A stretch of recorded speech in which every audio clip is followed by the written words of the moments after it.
checking out the new Universal Audio Paradise guitar plugin. This is designed as, I guess, a suite that brings together a bunch of their existing guitar amp emulation plugins plus some guitar effects. A very quick overview if you haven't watched the official launch video with James Santiago, which I would highly recommend. Not only is James an amazing player, he's an amazing sound designer as well, and that video is just full of great tips and tricks. Those tips and tricks are really well reflected in the factory presets that come with this. But as a quick overview on here, basically you've got a pre-effects section over here where you can stack up, a bunch of distortion, modulation, delay, reverb, and utility effects in here. There's a pretty good selection in here. It is by no means an exhaustive selection, but there's lots of classics represented, like a Big Muff, a Tube Screamer, a Rat, the ODR from Nobles in here. You can see there's a couple of mod options in here. There are a couple of really nice delay selections in here, including this pitch shift delay, which I think is really cool. A few reverbs in here. So it's not really designed to be like super comprehensive, but this is more like a curated hand-picked selection. Then you've got your amp and cab section over here.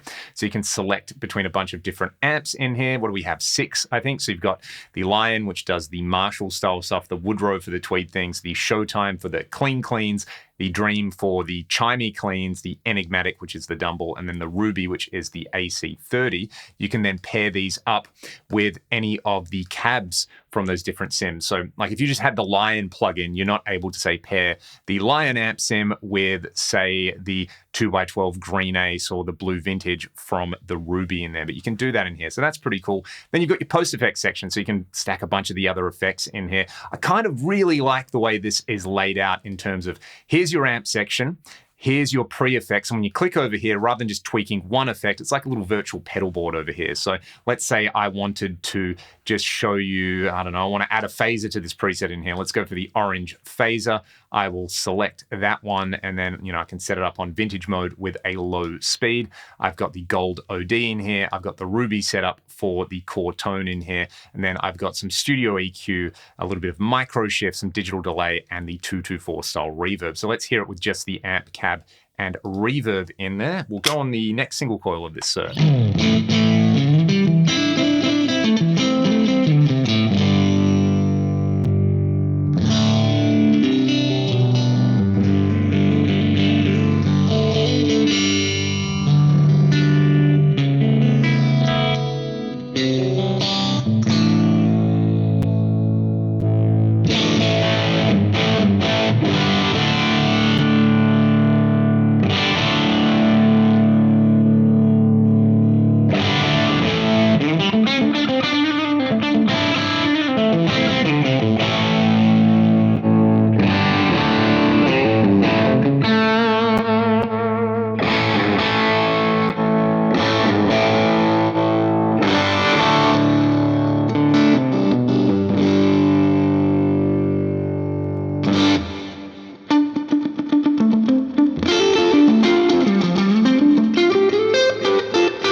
That's the general workflow for dialing in some tones on here. I think the really strong point on this, though, are the factory presets like I was talking about at the start. So I've saved a bunch of my favorites in here. I'm just going to play through some of those on here. Again, I'd really recommend checking out the launch video they did with James Santiago. There's so many great tones in there, but these were the ones that really stuck out to me for my taste in here. Of course, there's going to be some Brown sound stuff, some Floyd stuff, the ZZ Tush preset we might start with because it's just a pretty straight up like boosted Lion in here with this 4x12 stripped off axis cab. The cab section is maybe the part that I feel is the most limited of it. I guess aside from the amp section only having 6 amp models and then a bunch of preset kind of sweet spot mic combos on the cabs, which I think is going to be great for some people. If you're used to like a modern guitar plugin where you can move the virtual mics around, it might feel a bit limiting. You can bypass that and use external IRs if you want. But yeah, let's just go through a couple of these presets that I've favorited in here.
there is a massive list of factory presets in there. And again, I think that's the strong point with this, is that it's really designed, in my opinion anyway, to start with some factory presets, like get a reference tone in your head that you're trying to dial in and use that signal chain as a starting point, then use the quite straightforward controls on here to tweak it. I also like that the amp controls are always in the bottom of the screen over here. That's a really good design choice over there. So I guess the idea would be, if you're treating this like a rig, what you do is you go in and you choose your amp and your cabinet and you like fix the cabinet. Again, if you're in the studio and you had your favorite cab and mic setup that you were using, you might roll a couple of different heads and different pedals in front of the heads for that, and then add some different studio effects in here. So once you've got that combo sorted, you just kind of live on here with the pre-effects and the post-effects, but you can always go in and tweak the amp controls on there. So in terms of minimizing option paralysis while still giving you a pretty nice range of different effects in here, including a mix of like pedal style effects in here that we're all familiar with. Again,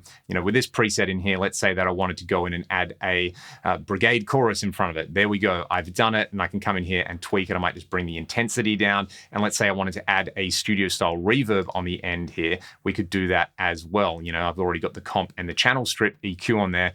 Like if we just go, I don't know, for the plate 140 reverb and chuck it on, now I've got reverb and chorus.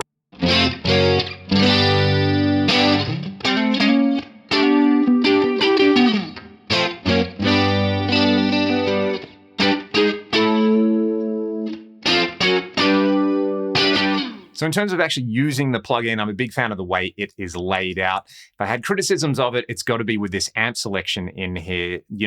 Having these 6 amps is really great if you want to try and dial in some guitar sounds, say pre-1989 or something like that. But Universal Audio do have their 5150 pedal in a box and their Recto pedal in a box, and not seeing them represented in here, I think is a massive miss, because let's face it, if you want to dial in any sort of modern distorted guitar sound, you're pretty much looking at some variation of a 5150 or a Recto. If you really want to do the 90s and early 2000s thing, you blend both of those amps in there. The Recto for the massive crushing low end and wall of sound characteristics, the 5150 with a boost for your super tight chugga stuff on there. So I will admit, when I saw that those weren't in here, I kind of wrote this plugin off, like I wouldn't be interested in it. But for everything else, it's fantastic. Like if you're not a metal player or a hard rock player, I think this is well worth taking a look in its current format at its current price on there. So again, if you were going after like bluesy tones, indie tones, if you're someone who has never really experienced amp style and effect style plugins before, this gives you plenty of things to play around with. And I think those factory presets are really, really well done. It kind of reminds me of, say, like a Strymon pedal. When you get a Big Sky or a Timeline, yes, there is so much that you can tweak under the hood, but a lot of people just buy those pedals for the presets, even though they can probably do a lot more. And with this, having all those presets in there, if you're a kind of bedroom guitarist. We're all bedroom guitarists, right? I play guitar in my bedroom all the time. Sometimes I play it in other places as well.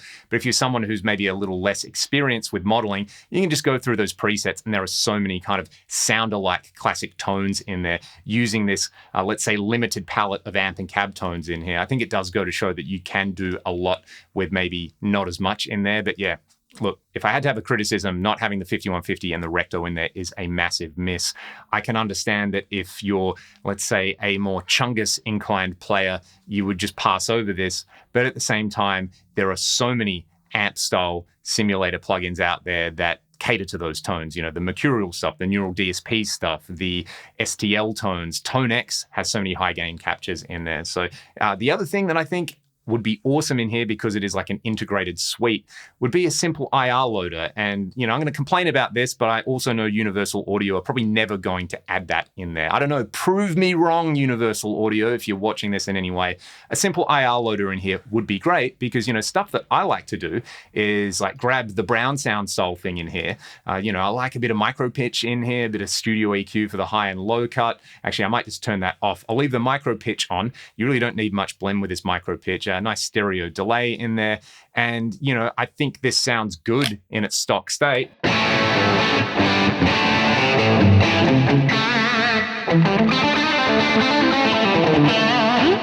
But If I wanted to say load up my free cab IR, which you can get in the video description for free, what I've got to do is I've got to go in here, I've got to set it on direct, and then I'm currently using this Blue Cat patchwork wrapper in here. I've got to use a separate IR loader in here. So I've got my free LTTV Mix 7 cab loaded up in here.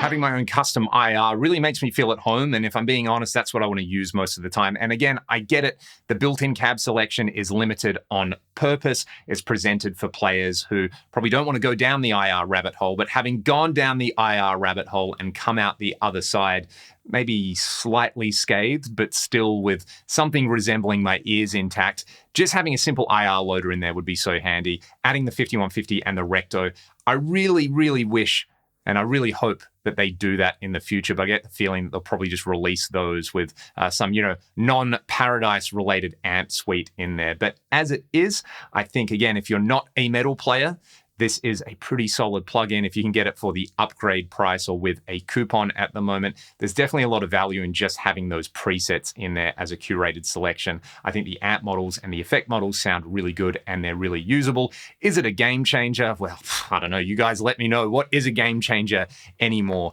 It's a pretty solid plugin, and it's a pretty solid plugin by Universal Audio, which definitely comes with its set of strengths and weaknesses that I could keep talking about forever, but I'll just give you a few more tones on that kind of white snaky sounding 80s preset over there. If you like what I'm doing here on the channel, you can grab my free IR, or you can choose to support me directly via the Patreon or by checking out some of the music that I make with my band Ragdoll. Let me know your thoughts in the comment section below, and I'll see you on the next one.